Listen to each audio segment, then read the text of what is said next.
আমি চলে এসেছি আমার বিগত ৪-৫ বছরের আর্ট কালেকশনের সিরিজের চতুর্থ পার্ট নিয়ে। দেখো তো আজকে ওয়েদারটা কত সুন্দর। একটু আগেও বৃষ্টি হচ্ছিল, এখনও ঝিরি ঝিরি বৃষ্টি পড়ছে। এই সুন্দর ওয়েদারের মাঝে আজকে আমি আমার পেন্টিংগুলোকে রিভিউ করে দেখাবো তোমাদের সাথে। চলো ভিডিওটা শুরু করা যাক। প্রথমেই যে পেন্টিংটা চোখে পড়বে সেই মেয়েটাকে এঁকে আমি নিজ উদ্যোগেই খুব এক্সাইটমেন্টের সাথে সবাইকে দেখিয়েছিলাম। এই পেন্টিংটা আমার কাছে এত স্পেশাল হয়ে ওঠার কারণ হলো আমি এই পেন্টিংয়ে কোনো ধরনের স্কেচ করিনি, সম্পূর্ণটা রং দিয়ে করা। তখন একটা সম্পূর্ণ সাদা কাগজে এভাবে রং দিয়ে একটা মেয়ে এঁকে ফেলাটা আমার জন্য অনেক বড় ব্যাপার ছিল। এটা আমার পোস্টার কালারে করা নদীর দৃশ্য, যা পূর্বে করা কালার মিক্সিং এর তুলনায় খুবই সন্তোষজনক রেজাল্ট দিয়েছে, আর কিছুটা ইমপ্রুভমেন্টও লক্ষণীয়। পরবর্তী দৃশ্যটা আজকের ওয়েদারের সাথে খুবই সামঞ্জস্যপূর্ণ।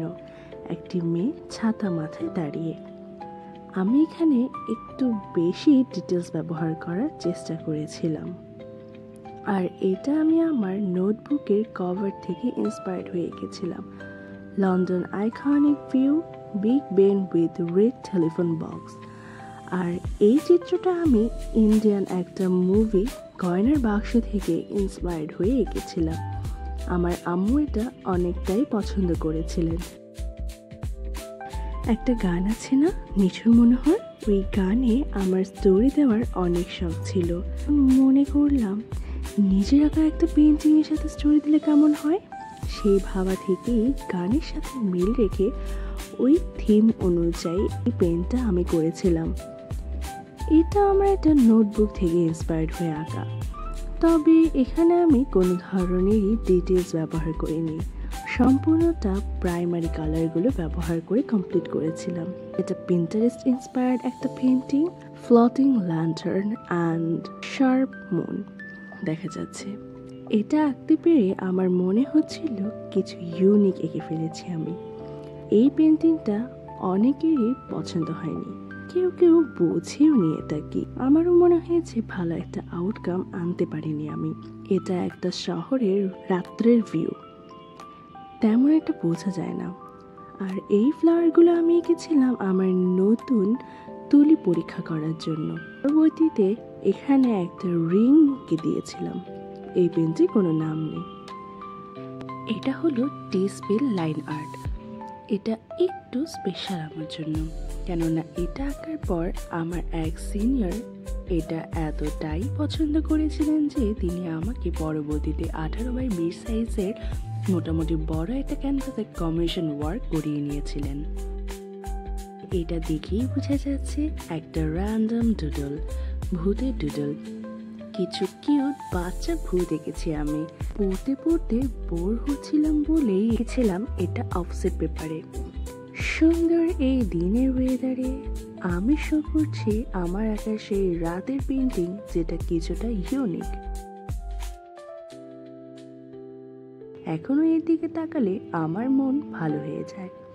কিছুদিন আগে পিন্টারেস্ট ঘাঁটতে ঘাঁটতে কিছু ফটোশুট চোখে পড়ে, যার মাঝে এই মেয়েটার ছবি ছিল, যা আমাকে খুবই উৎসাহিত করেছে এই পিকচারটা আঁকতে।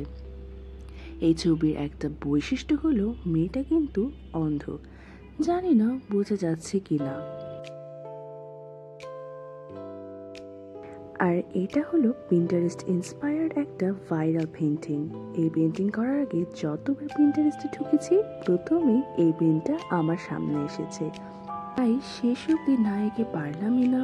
আর এটা পুরোটা প্যাস্টেল রঙে করা। প্রতিটা মানুষই যেই কাজ করে সেটা সে খুব নিখুঁতভাবে করার চেষ্টা করে, মনোযোগ দিয়ে করে, তাই সব কাজই তার পছন্দের হয়ে ওঠে। তবুও এর মাঝে একটা কাজ থাকে খুবই প্রিয়। এই কোর্স ব্রাইট এমিলি হলো আমার সেরকম খুব পছন্দের একটা চিত্র। আমি এখানে পোস্টার কালার ইউজ করে অনেকটা ডিটেলস ব্যবহার করার চেষ্টা করেছি এবং এটাকে সুন্দর করে ফুটিয়ে তোলার চেষ্টা করেছি। এটাকে বাঁধিয়ে রাখতে পারলে হয়তো আমার শান্তি লাগতো। আর এটা একটা floral moodboard painting. Most of my paintings are done when I was super busy or bored. It's one of them. আর এটা হলো ফ্লাওয়ার লেটার পেইন্টিং, যা আমার একটা ফ্রেন্ড আলাদা করে ক্যানভাসে কমিশন ওয়ার্ক করিয়ে নিয়েছিল। এই টাগি বোর্ডটা ও নোটবুক কভার থেকে দেখে আঁকা। এটাতেও কিছু এক্সট্রা ডিটেলস অ্যাড করেছি, তবে পার্সোনালি আমার কাছে এর আকাশটা ভালো লেগেছিল। এটাও যথারীতি আমার নোটবুকের কভার থেকে নেওয়া। এখানে সব থেকে বেশি ডিটেলস আমি ওয়াটারের মাঝে দিয়েছি, যা দূর থেকে অনেক সুন্দর দেখা যায়। I was really proud of myself after doing this. এই দেখো, আমার পেন্টিং এর রিভিউ দিতে দিতে বাহিরে খুব জোরে বৃষ্টি পড়া শুরু হয়েছে। চলো তাহলে এখন বৃষ্টি বিলাস করা যায় কিছুক্ষণের জন্য।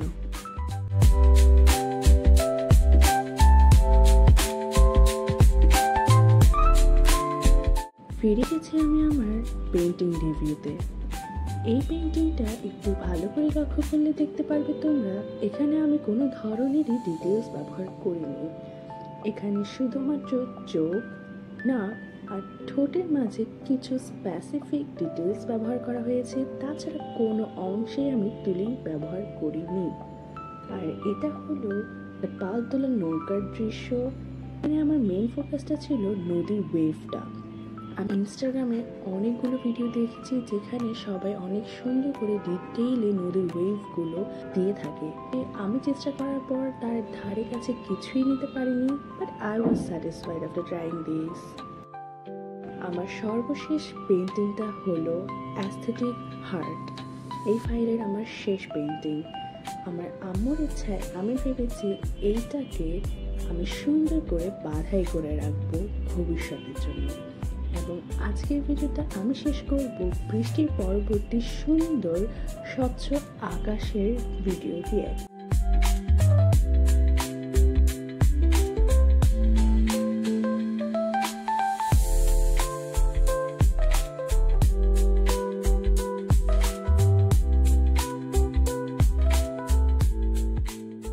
আজকের ভিডিওটা আমি এখানেই শেষ করছি।